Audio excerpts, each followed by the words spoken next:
What's going on, guys? It's Brian here. I'm going to showcase my Floowandereeze deck profile. Yeah, I know I normally play lab, but I kind of just wanted to test this deck in the format. I thought it was a pretty good call since I've been seeing, Cash been having a lot of success. I figured that translates to Floo as far as the shifter aspect, and of course, I feel like Floo can play some pretty good non-engine that's working in the meta right now that you'll see beyond the shifter. So yeah, I just joined the dark side temporarily and I won 2 tournaments, a box tournament and just, I guess, a little bit larger than normal locals. So yeah, that was pretty much it, and let's just get straight into the profile. So we got 3 Robina, we got the 1 Stree, 3 Eaglin, and the 2 Ken. So this lineup basically never changes. Some people are opting to play the 2nd Stree, but personally I didn't feel the need for it, especially with the some people are even maining Ghost Bell right now. So why make my deck that doesn't lose to Ghost Bell lose to Ghost Bell? So that is something to consider. And then always, if you're playing this deck, make this your Chainlink 1 if you aren't already. I feel like most people would, but just because they're used to like Robina being Chainlink 1 and like their banished monsters is Chainlink 2, but you especially want to remember it on this tree too. And then we have our tribute summon monsters. I'm still playing 4. I have played this deck in the past and these ratios haven't changed at all. For me, you can argue for a 3rd Empen, but it doesn't really work with one of the cards that I'm playing in my deck, which is the card from Phantom Nightmare. Which is another reason why I kind of want to play the deck, just because it gives it a little bit of a consistency boost, and you'll see that momentarily. For the Floowandereeze spells, we have the 1 Unexplored Winds, the maps, and the Advents. So the Advent was good. Whenever I saw it, I drew a lot of bird and map, so that was really crazy. Obviously that's the best 2-card combo you could have, like Eagle plus map, so I saw that quite a bit. Paired with Advent, you're pretty much just getting your full combo through. And then Unexplored Winds was just probably the most overperforming card in the deck when everything was working correctly. Just for the tribute aspect, since it's not once per turn, just whenever you tribute summon, you could use one of your opponent's cards instead, which is not news to most people, but some people thought this was once per turn for some reason. But yeah, so that was pretty nice. And Advent for time, I did do that once when I played against my buddy playing Cash, because we had a grindy game. And then for the pots, we just have the 3 duality and 3 prosp. Can't really go over that, kind of already risking quite a bit losing to Droll in the current state of things. So yeah, I wouldn't want to play extra or any more pots than this. And then I'm just going to showcase the quick plays, since that has the Phantom Nightmare card. It's the Swallow's Cowrie, or Cowrie, I think it's Cowrie, but the yeah, this essentially is another copy of Advent, but just a little bit not as good, because you must tribute from your hand or field, not banish, but you can still tribute for costs. So ideally you want to use this in response to like Imperm or something, similarly as you would with Advent, but in the sense that you're getting less value if you do it from the hand, if you're forced to do it. So I was typically holding this, but honestly I only really use this one time, so I probably wouldn't miss it if I were to cut it. And I'm debating to play more either hand traps or some type of other board breaker in my main deck. The Cosmic is especially really good for Fire King Island, and there's other decks in the meta like Voiceless Voice, where you can hit their Researcher spell. And yeah, this basically just affects every game, every matchup in some way. Even like Labyrinth, you could chain block their lady to prevent them from setting, or you can end phase hit a furniture if it's in your hand, which is pretty sweet. And then the Call by the Grave, of course, this deck loses to Droll and Ash most of the time, and you have Advent and cavalry to prevent yourself from being targeted from like Impermanent Veiler. So this fixes that other matchup. And then I actually got Lancea once in game 2 and 3 against the Snake Eyes Fire King player. So yeah, you just gotta be careful, I guess. And if you do have Shifter, just be aware that, you know, try to play around as Ash as much as possible if you have Shifter. So for me, like if I have Ash or if I have a map plus bird, I'm typically banishing Empen off the map, and I'm searching like Toucan like 99% of the time if I kind of have like that weird kind of hand going.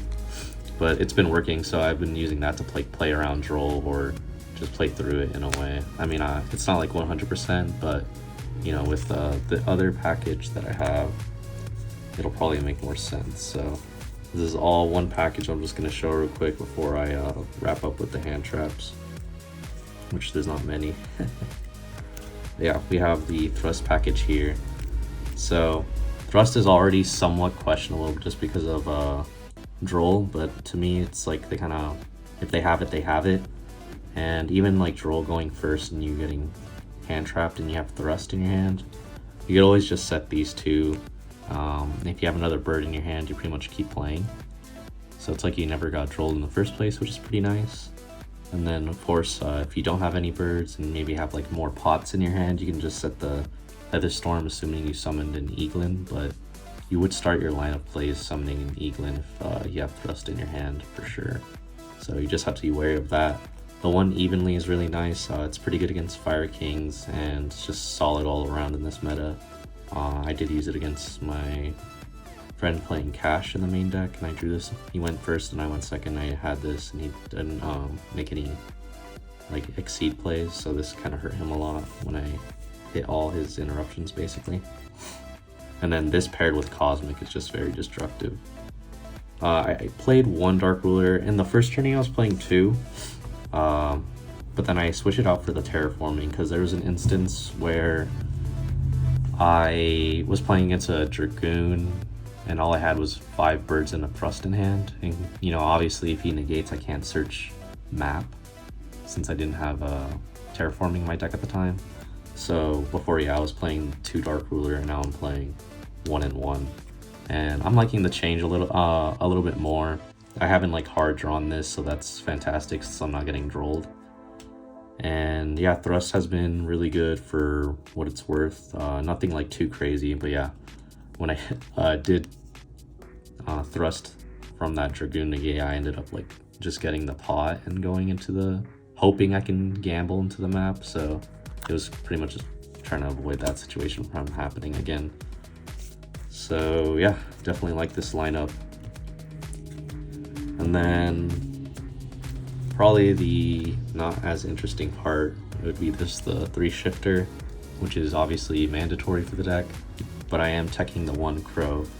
The 1 crow is okay in this meta. Obviously it's searchable by Robina, but most importantly you can tribute it off of the swallows if you need to, because it's the same level as all your birds, so you can just tribute this from your hand if you have nothing else for like a Robina or a Eaglin, whatever you need at the time. So that was the main reason for using it. It did come up as an interruption once or twice, nothing like super impactful. It pretty much baited a negate, which was pretty nice, and the other time you can't really remember. I think it was just against Labyrinth banishing like a big welcome or transaction rollback or something. I mean, if I hit the transaction, that's good, but or the big welcome, that's good. But yeah, that is pretty much it for the main deck. And yeah, surprisingly, I didn't really brick at all. Like I said, I drew a lot of map plus bird, so that's pretty much ideal for what you would want in this meta. And for the extra deck, I did put a little bit of thought into it, so it's not like completely brain dead as far as like the structure. So I'm playing just these 2 as my XCs to actually like swing into the Leer Lusk. Just to it, and it's also okay in time, I guess, if it would come up so you can attack directly. And you know, Fire Kings can't really destroy this, so it's pretty nice. And then we have the 1 downer that I couldn't find room for 2 because I am playing double Zeus. but I don't think the situation would come up because most of the time I do banish one off Prosperity when I'm going first. So don't really need that. I didn't go into it.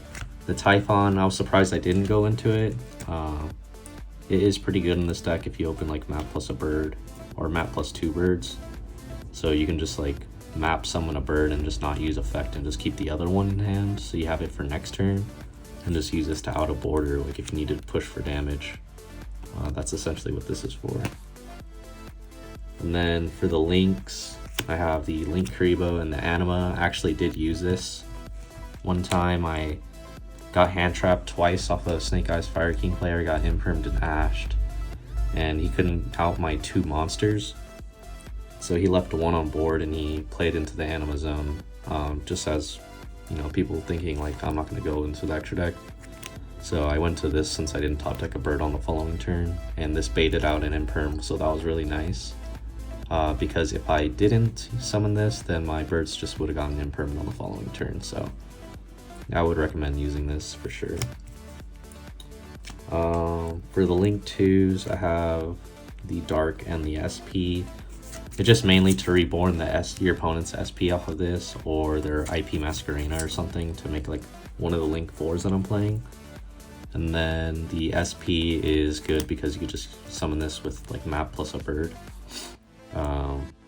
Pretty much just eats up your 2 normal summons if you for some reason really need to, and you can like out Baguska with this, which the Labyrinth player, he did Baguska me, and that was pretty annoying, and I didn't have enough resources to like make this effectively. So in the future, maybe I'll play the I don't know, I was thinking of playing that virus monster that has like 2100 attack I can swing over, but I feel like this is perfectly just as fine. The situation at hand, I just didn't want to lose to like the imperm, honestly. Or like double imperm, that was probably set. And then the last cards are like the Link 4 access code, the Goddess, just in case we're playing against like a Towers-esque deck, since we don't have an out to those. And then for like anyone on Voiceless or Nadir Servant package into Maximus, I can play these 2 Descend and just gain some advantage, so that's pretty nice. I was even debating on playing Ultimate Slayer, which you'll see in the side that I'm not currently. But yeah, I'm definitely open to that for sure. And then for the side deck, I'm playing 1 Harpies and an extra Cosmic for my back row removal. Like I said, Cosmic is really good this format. If it's not in your main deck, which is not mandatory in the main deck, you should definitely be in your side deck at no less than 2. Like, you should be playing 2 to 3 for sure in every deck, possibly even Labyrinth. So there's that. And then we have the hand traps that I decided to side. At least we'll just go over the Sisters first for the space on the screen reasons. So I'm deciding not to play Ash in the main just because when I play against Fire, I don't want them to reborn the Ash off the Hita. Just because once you trade with them, like when you use Ash on them, and they can use it as an extender, you're basically trading for that 1 interruption, so sometimes it's almost like you didn't interrupt them at all in that sense, and they can still build a pretty decent board under just being ashed, and you're just kind of like, it's kind of a little bit of a cope to me. So instead I opt to side this for like Labyrinth, the Mirror Match, Kashtira, pretty much just everything else, but I wouldn't put this in against the Fire matchup for sure. And then Bell, I actually use this for the Fire matchup. I like to hit the Snake or the Flamebridge Dragon from reborning 2 bodies. I feel like that messes people up a lot. And of course, you can always like stop any of the Princess summons. The summon from on your turn as a Floo player isn't going to affect you, but you can always just like negate one of their Charmers or the Princess to reborn something. And then for the other hand trap, it was just Stroll. This is for the Mirror, and then for Cash and Vanadium. yeah, and I guess this could work against the Voiceless depending on like what build they're going for, just how they're starting their line. But yeah, this is pretty solid for just those matchups. And sometimes I think if I'm up a game, I'll side this against the Snake Eyes Fire King. But if I'm down a game, I probably won't put this in. And especially if I'm going first, like game 3, I'm not going to put it in. And then some of the last cards are just like more traps.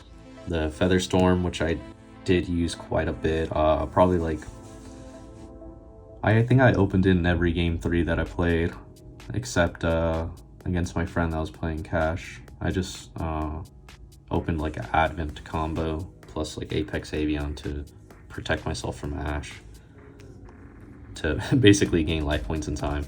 So yeah, this was good in every game 3, of course, when I'm starting, and then the evenly just for fire pretty much, and other miscellaneous matchups where it's going to come in clutch.